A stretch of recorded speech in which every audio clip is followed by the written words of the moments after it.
tonight. I want to begin with a question that almost no one asks out loud anymore. Who is in charge? Not of Ukraine, not of Russia, not of Europe, of the world. Who decides what is legal, what is legitimate, what is acceptable, what is punished, what is ignored, what is forgiven, what is remembered? For most of the last 70 years, there was an answer to that question, sometimes uncomfortable, sometimes hypocritical, sometimes unfair, but recognizable. There were institutions, rules, arbiters, power centers, authorities. There was a system, and Ukraine's war is exposing how fragile that system has become. When Russia invaded Ukraine in 2022, the international response followed a familiar script: condemnation, sanctions, emergency summits, UN resolutions, diplomatic isolation, economic pressure. It looked like the old order working at first, but then something happened. The response stalled, fragmented, diverged. Some countries imposed sanctions, others expanded trade, some sent weapons, others sent mediators, some demanded accountability, others called for balance. There was no unified authority, no final decision maker, no global referee, just competing interpretations. That is new and dangerous. For decades after World War II, global leadership rested on three pillars: military power, economic dominance, institutional legitimacy. The United States and its allies controlled most of them. They built the UN, the IMF, the World Bank, NATO, the WTO. They set standards, defined rules, enforced norms, sometimes unfairly, sometimes inconsistently, but effectively. Ukraine's war revealed that this architecture no longer commands universal obedience. It can influence, it can pressure, it can persuade, but it cannot compel, not globally, not reliably. Look at the United Nations. General Assembly votes condemned Russia, but enforcement is weak. The Security Council is paralyzed. A permanent member is the aggressor.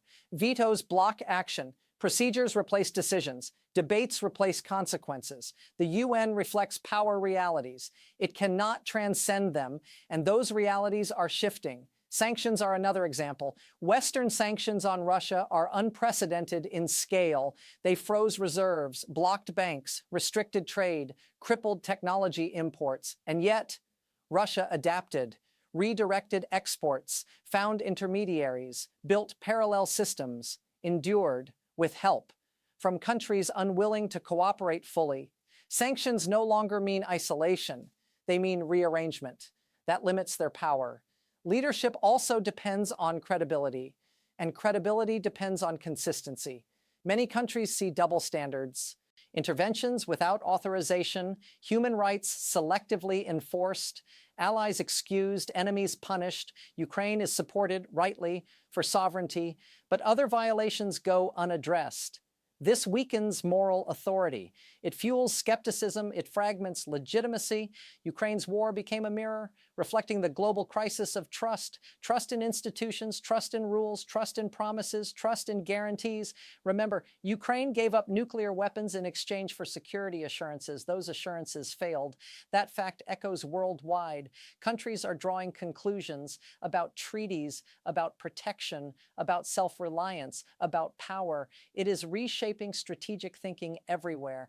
Another shift is personal. Leadership used to mean statesmen, figures who mediated, negotiated, de-escalated, managed crises. Today, politics is more polarized, more performative, more domestic focused. Leaders fear voters more than instability. Social media rewards outrage, not compromise. Ukraine's war unfolded in this environment. Diplomacy competes with clicks. Nuance loses to slogans. That weakens global governance. The European Union tried to fill the gap.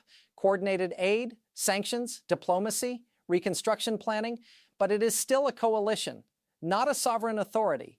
Its power depends on unity, which must be constantly rebuilt. China offers an alternative model, not leadership through institutions, but through networks, infrastructure, loans, trade, technology, influence without ideology, power without values, mediation without commitment, It presents itself as neutral while advancing interests. Many countries find this appealing. No lectures, no conditions, no pressure, just deals. This is transactional leadership, and it is spreading. Russia offers another model: disruption, veto, spoiler power, destabilization, not leadership, but obstruction.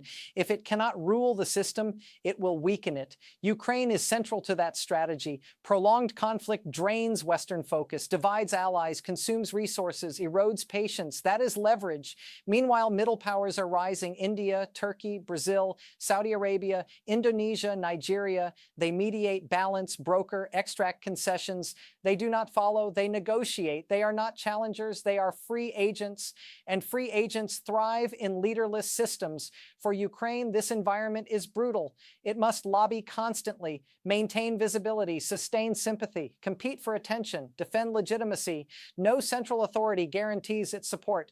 Everything is conditional. Everything must be earned, every month, every vote, every summit. That is exhausting and risky. Reconstruction exposes this further. Who will pay? Who will manage? Who will oversee?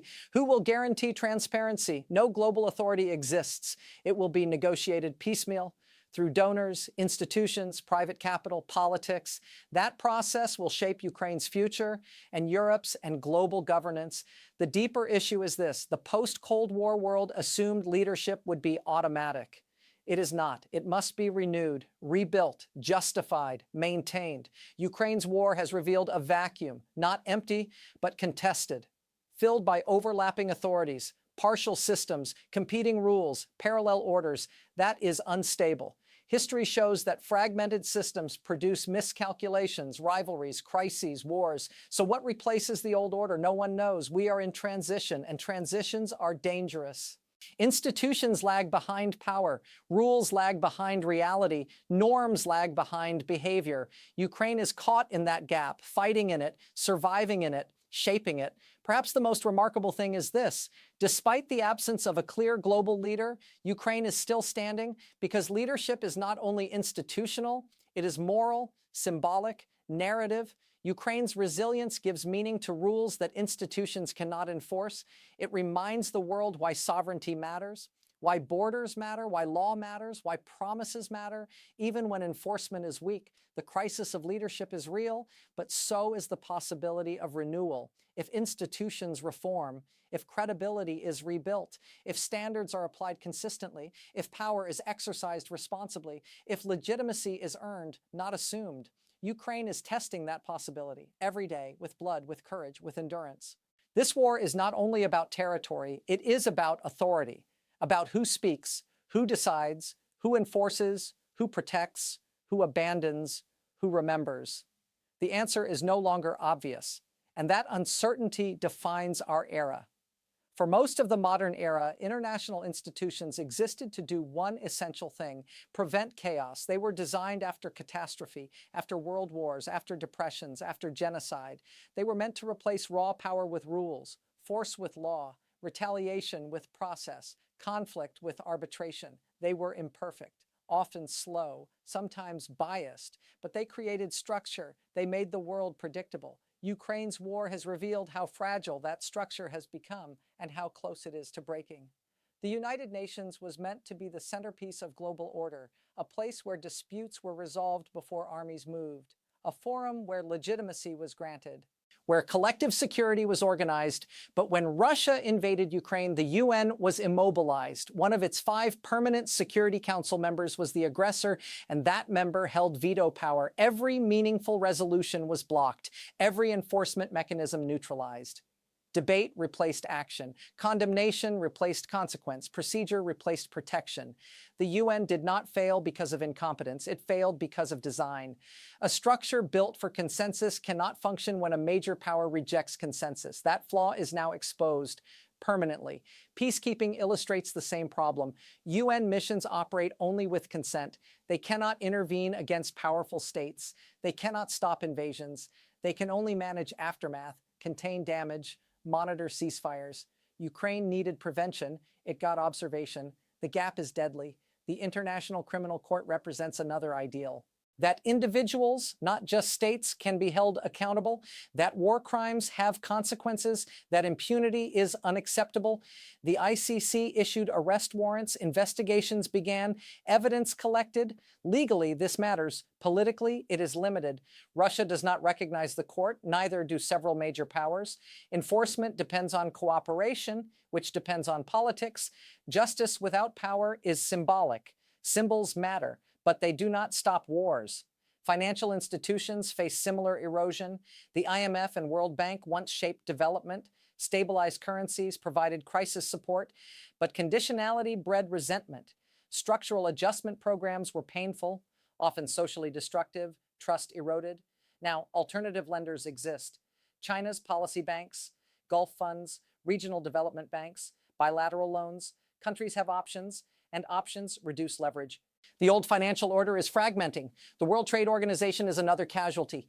Dispute resolution mechanisms are paralyzed, tariffs rise, subsidies expand, export controls spread, trade is weaponized, security trumps efficiency, rules are bent or ignored. Ukraine's war accelerated this shift. Sanctions regimes bypass WTO frameworks. National security exemptions become routine. The trading system is becoming political, and politics is unpredictable.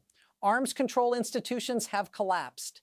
Treaties suspended, inspections halted, verification weakened, dialogue frozen. The INF Treaty is gone. Open skies is gone. New START is strained.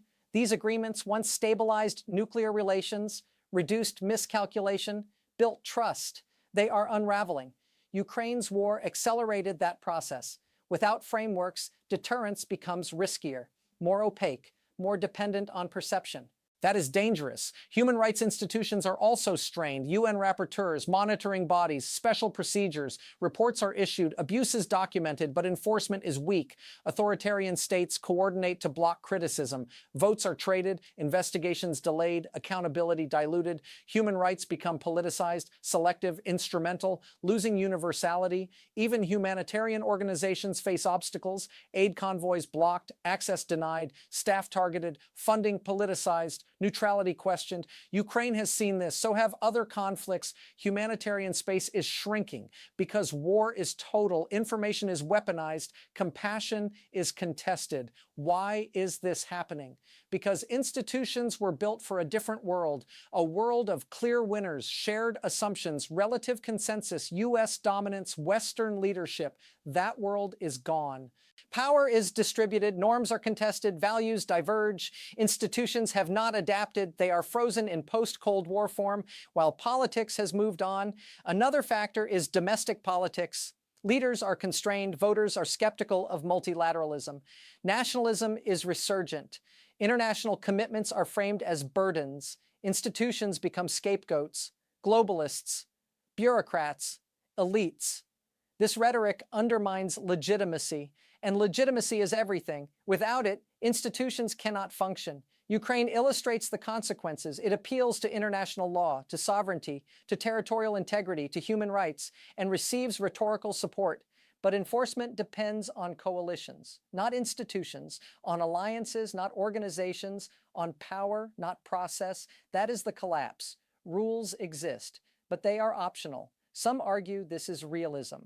That institutions never mattered, that power always ruled, that Ukraine proves it. That view is tempting. It is also wrong. Institutions did matter.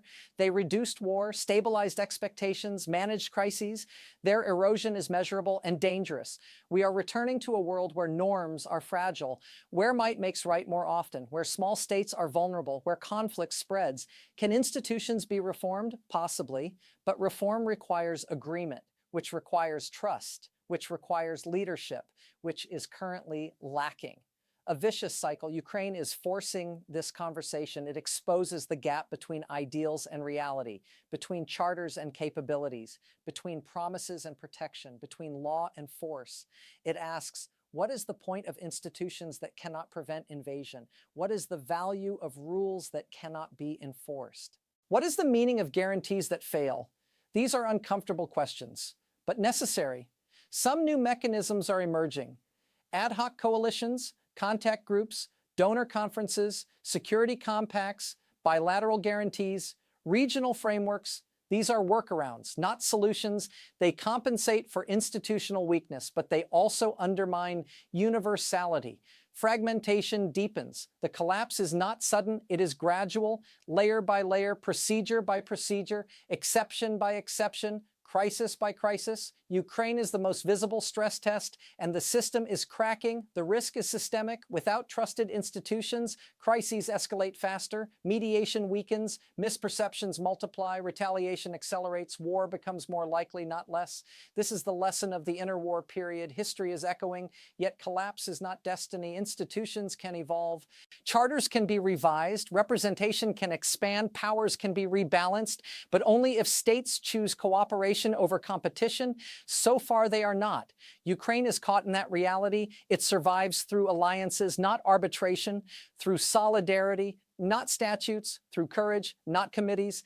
This war is revealing that the old scaffolding of global order is rotting, still standing, but weakened, propped up, cracked. The next major crisis will test it again, and the outcome will shape the century.